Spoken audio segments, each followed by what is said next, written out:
Hi everyone, रसायन दुनिया में सभी का स्वागत करती हूँ। देखो, चैनल पे ना हमने कौन कौन सी क्लासेस का जो सिलेबस है वो स्टार्ट किया हुआ है। बीएससी थर्ड ईयर का सिलेबस स्टार्ट किया हुआ है, बीएससी सेकंड ईयर का स्टार्ट किया हुआ है और एमएससी फाइनल ईयर का सिलेबस, 3 क्लासेस का सिलेबस है वो स्टार्ट किया हुआ है और वीडियोज है वो उन्हीं पे आ रही है। ठीक है, साथ में जनरल ऑर्गेनिक केमिस्ट्री वो तो अपना चल रहा है, वो तो सभी के लिए है, वो किसी एक स्पेसिफिक क्लास के लिए नहीं है। ठीक है, अब जो स्टार्ट करने वाली हूँ वो मैं स्टार्ट करने वाली हूँ बीएससी फर्स्ट ईयर। और देखो, 12th क्लास का रिजल्ट भी आ चुका है साइंस का, तो उनके लिए आई थिंक अभी जरूरी भी हो गया कि फर्स्ट ईयर के वीडियोस हम वो भी आने चाहिए, क्योंकि सेकंड ईयर वाले और थर्ड ईयर वाले हैं वो तो फैमिलियर होते हैं कॉलेज के सिलेबस से, टॉपिक से, किस तरह का पेपर पैटर्न होता है, सभी चीज़ों से। लेकिन जो फर्स्ट ईयर वाले होते हैं उनके लिए सारा सब कुछ नया होता है, क्योंकि 12th में और जो अपना बीएससी होता है इसमें काफ़ी चेंजमेंट आ जाता है। तो सबसे पहले चीज़ तो मैं वही बताऊंगी कि जो 12th तक जहाँ तक अभी आप पढ़ रहे थे केमिस्ट्री के दो पार्ट्स कौन कौन से पढ़ते थे, इनऑर्गेनिक केमिस्ट्री पढ़ते थे और ऑर्गेनिक केमिस्ट्री पढ़ते थे। यानी कि एक तो ऐसी वाली केमिस्ट्री जिसमें हम थ्योरेटिकल कॉन्सेप्ट वगैरह पढ़ते हैं, दूसरी ऐसी वाली केमिस्ट्री जिसमें हम रिएक्शंस पढ़ते हैं। यही करते हैं ना डिटर्मिनेशन की, हाँ, एक तो रिएक्शंस वाली केमिस्ट्री होती है, दूसरी थ्योरी वाली केमिस्ट्री होती है। लेकिन यहाँ पे एक तीसरी केमिस्ट्री और भी इन्वॉल्व हो जाती है। बीएससी में जब आप एंटर करते हो तो 12th में जहाँ तक आप 2 ही पेपर पढ़ के आए होते हो केमिस्ट्री के, वहीं यहाँ पे एक और पेपर भी होता है। वो कौन सा होता है, तो देखिए, बीएससी में केमिस्ट्री है उसमें 3 पेपर्स होते हैं। इनऑर्गेनिक केमिस्ट्री होता है, ऑर्गेनिक केमिस्ट्री होता है, फिजिकल केमिस्ट्री होता है। ठीक है, फिजिकल केमिस्ट्री है वो नया पेपर होता है। हाँ, इसके जो चैप्टर्स हैं वो आपने 12th क्लास में भी पढ़े हुए होते हैं। ठीक है, जो भी डेरिवेशन वाले, जैसे लाइक सेल वाले चैप्टर हैं, सॉल्यूशन वाले चैप्टर हैं। ठीक है, तो वो वाले सारे किसके चैप्टर होते हैं, फिजिकल केमिस्ट्री के चैप्टर होते हैं। लेकिन वहाँ पे एक पर्टिकुलर पेपर नहीं लेके चलते।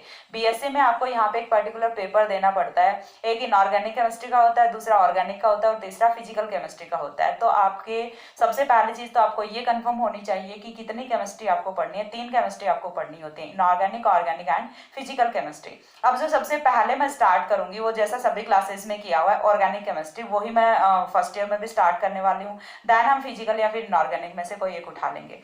ठीक है, तो सबसे पहला हम ऑर्गेनिक केमिस्ट्री स्टार्ट करने से पहले आपको सिलेबस का पता होना चाहिए कि किस तरह का कॉलेज में आपका सिलेबस होता है। तो सिलेबस है वही मैं यहाँ पे डिस्कस करूंगी। ठीक है, तो सिलेबस की यदि मैं बात करूं तो सबसे फर्स्ट टॉपिक आता है फर्स्ट ईयर की ऑर्गेनिक केमिस्ट्री में, वो आता है mechanism of organic reactions. Organic chemistry की हम बात कर रहे हैं तो ऑर्गेनिक रिएक्शंस क्या होती है, इनकी मैकेनिज्म क्या होती है, क्योंकि देखिए अभी तक आपने बिल्कुल बेसिक पढ़ा होता है, यहाँ से आपका थोड़ा सा डिटेल में शुरू होता है। और जो बीएससी फर्स्ट ईयर की ऑर्गेनिक केमिस्ट्री है काफी इंपॉर्टेंट है, काफी इंटरेस्टिंग है। तीनों जो बीएससी की क्लासेज हैं उनमें सबसे ज्यादा इंटरेस्टिंग केमिस्ट्री है वो अपनी बीएससी फर्स्ट ईयर की होती है। ठीक है, क्योंकि यहाँ पे काफी नए कॉन्सेप्ट्स हैं वो आपको सीखने को मिलते हैं, साथ ही आपकी 12th वाली चीजें हैं थोड़ी थोड़ी वो भी रिवाइज होती हैं, तो बहुत ज्यादा टफ भी नहीं होती। ठीक है, तो यहाँ से जो अपना सबसे फर्स्ट टॉपिक होता है वो आता है मैकेनिज्म ऑफ ऑर्गेनिक रिएक्शंस। तो जो सबसे फर्स्ट चैप्टर है वो आपका यही होने वाला है। इसमें आपको क्या क्या पढ़ना है, आपको रिएक्शंस क्या होती हैं वो देखना है, बॉन्ड ब्रेकेज, बॉन्ड फॉर्मेशन वो किस तरह से होती हैं वो सारी चीजें देखनी है, और कौन कौन से टाइप की रिएक्शंस होती हैं, और ड्यूरिंग द रिएक्शन कौन से यहाँ से एनर्जी चेंजेस होते हैं, किस तरह से यहाँ से इंटरमीडिएट्स की फॉर्मेशन होती है, कैसे यहाँ से ट्रांजिशन स्टेट्स की फॉर्मेशन होती है। तो वो सारी चीजें आपको यहाँ पे देखनी है। मैंने एक बार थोड़ा सा जनरलाइजेशन करा है यहाँ पे, बाकी डिटेल में हम स्टार्ट करने वाले हैं सारी चीजें, तब आपको अच्छे से समझ आएगा कि क्या इंटरमीडिएट होते हैं, क्या ट्रांजिशन स्टेट होते हैं, क्या इनमें एनर्जी चेंजेस होते हैं। तो फर्स्ट जो चैप्टर है आपको उसमें इतना ही पढ़ना है, ऑर्गेनिक रिएक्शंस के बारे में आपको पूरा यहाँ पे पढ़ना है। उसके बाद जो सेकंड चैप्टर आता है वो आता है स्टीरियोकेमिस्ट्री ऑफ ऑर्गेनिक कंपाउंड्स। तो देखिए, स्टीरियोकेमिस्ट्री की यदि मैं बात करूँ ना तो ऑर्गेनिक की जान होती है स्टीरियोकेमिस्ट्री। यदि आप स्टीरियोकेमिस्ट्री नहीं पढ़ रहे हो तो फिर ऑर्गेनिक में कुछ है ही नहीं। ठीक है, ऑर्गेनिक में स्टीरियोकेमिस्ट्री है वो काफी इंपॉर्टेंट टॉपिक यहाँ पे होता है। तो जो अपना सेकंड चैप्टर है वो आता है stereochemistry of organic compounds. Stereochemistry है वो भी हम अच्छे से डिटेल में पढ़ेंगे, यानी कि 3D में मॉलिक्यूल्स का विजुअलाइजेशन है वो हमें करना। मॉलिक्यूल्स आपको घूमते हुए दिखने चाहिए कि हाँ स्पेस में मॉलिक्यूल्स हैं वो घूम रहे हैं, वही क्या होता है, स्टीरियोकेमिस्ट्री होता है। देन हमारा जो नेक्स्ट चैप्टर आता है वो होता है एल्केन्स एंड साइक्लो एल्केन्स। तो एल्केन्स है वो आपके लिए कोई नया चैप्टर नहीं है, आप 11th-12th क्लास में पढ़ के आए होते हो। ठीक है, हाइड्रोकार्बन वाले में, लेकिन यहाँ पे आपको थोड़ा और ज्यादा डिटेल में जाना होता है। एल्केन्स की फिजिकल प्रॉपर्टीज, इनकी केमिकल रिएक्शंस, इनके प्रिपरेशन मेथड्स हैं, वो सारी चीजें हमें यहाँ पे देखनी होती हैं। देन साइक्लो एल्केन्स में भी हमें यही सारे पॉइंट्स हैं वो देखने होते हैं। तो एल्केन और साइक्लो एल्केन है। ठीक है, उसके बाद आता है अपना एल्किन्स एंड साइक्लो एल्किन्स। तो एल्केन पढ़ दिया, एल्केन भी पढ़ेंगे, एल्कीन भी पढ़ना है और साइक्लो एल्कीन भी पढ़ना है। ठीक है, तो एल्कीन और साइक्लो एल्कीन में भी अगेन फिजिकल प्रॉपर्टीज हैं, नॉमेनक्लेचर है और जो प्रिपरेशन मेथड्स हैं, केमिकल रिएक्शंस हैं, सारी चीजें हमें यहाँ पे भी वही पढ़नी होती हैं। ठीक है, उसके बाद जो नेक्स्ट आता है वो अपना आता है डाइईन्स एंड एल्काइंस। डाइईन है वो बीएससी फर्स्ट ईयर के लिए न्यू टॉपिक होता है। ठीक है, एल्केन, एल्किन, एल्काइन है ये आपके सारे पढ़े हुए होते हैं, लेकिन डाइईन है वो यहाँ से थोड़ा सा हटके होता है, जो आपने 11th-12th में टच नहीं किया होता। ठीक है, कोई बात नहीं, यहाँ पे अच्छे से डिटेल में हम पढ़ने वाले हैं, नो टेंशन। देन अपना जो टॉपिक आता है वो आता है एरिन्स एंड एरोमेटिसिटी। एरिन क्या होते हैं और एरोमेटिसिटी क्या होती है, ये भी हम यहाँ पे पढ़ेंगे। तो इनकी भी हम जो एरिन्स होते हैं और एरोमेटिसिटी के बारे में पूरा डिटेल से पढ़ेंगे, कौन कौन से यहाँ पे रूल्स होते हैं, एरिन्स की कौन कौन से यहाँ से रिएक्शंस होती हैं, किस तरह से हम प्रिपरेशन कर सकते हैं, तो सारा सब कुछ हमें यहाँ पे बहुत ही डिटेल में पढ़ना होता है। और एरोमेटिसिटी है वो भी काफी इंपॉर्टेंट टॉपिक है ऑर्गेनिक केमिस्ट्री का। यदि मैं बोलूँ ना कि बीएससी फर्स्ट ईयर का जो हर एक टॉपिक है वो बहुत ही ज्यादा इंपॉर्टेंस रखता है।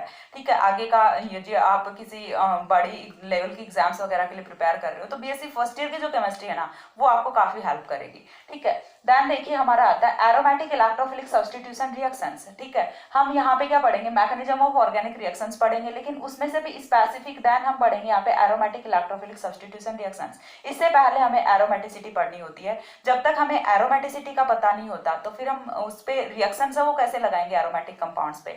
तो सबसे पहले हम क्या पढ़ेंगे, एरोमेटिसिटी पढ़ेंगे, देन हम उस पे कैसे एरोमेटिक इलेक्ट्रोफिलिक सब्स्टिट्यूशन रिएक्शंस लगाते हैं वो पढ़ेंगे, और कौन कौन सी इलेक्ट्रोफिलिक सब्स्टिट्यूशन रिएक्शंस होती हैं हम सारे के सारे एग्जांपल्स हैं वो बिल्कुल डिटेल में पढ़ेंगे।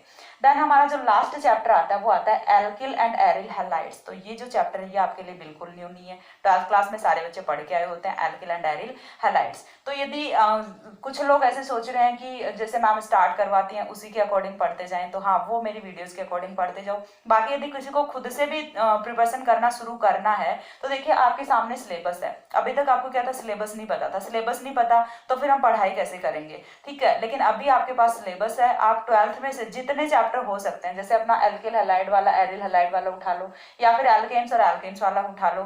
ठीक है, तो आपको जितना पॉसिबल लगता है ना कि हमारा यहाँ से ये कवर हो सकता है, आपको जहां से मैटर मिल रहा है आप पढ़ना शुरू कर दो, क्योंकि सिलेबस यदि एक बार आपको पता चल गया तो फिर आपको क्या चाहिए, मैटर चाहिए। और मैटर देखिए कोई कंटेंट की कमी नहीं है आज के टाइम में, आप कहीं से भी जाके जैसे तैसे अपना करके पढ़ सकते हो। तो ये मैंने थोड़ा सा सिलेबस प्रोवाइड कराया है, आई थिंक ये आपके लिए हेल्पफुल होगा, स्पेसिफिक बीएससी फर्स्ट ईयर वाले बच्चों के लिए काफी हेल्पफुल रहेगा। क्योंकि देखिए जब हम स्कूल से कॉलेज में आते हैं ना तो सबसे पहले जो टेंशन होती है वो तो यही होती है कि सिलेबस क्या होगा, किस तरह से एग्जाम्स होंगे, नहीं ठीक है, कौन कौन से पेपर्स हैं वो हमारे होने हैं। तो पेपर्स का भी मैंने अच्छे से बता दिया कि 3 पेपर्स होते हैं केमिस्ट्री में, और पूरी की पूरी बीएससी में यही 3 पेपर्स हैं वो चलने वाले होते हैं। ठीक है, inorganic, organic and physical chemistry है, यही चलने वाले होते हैं, इनसे अलग कोई केमिस्ट्री है वो नहीं आती। ठीक है, और ये साथ में मैंने बीएससी फर्स्ट ईयर का जो सिलेबस में कौन कौन से टॉपिक्स हैं वो भी मैंने अच्छे से बता दिया। तो पढ़ना शुरू कर दीजिए, और मैं भी अपना कोई भी एक टॉपिक उठा के सिलेबस है वो स्टार्ट करा देती हूँ। तब तक के लिए सी या, have a good day, thanks for watching.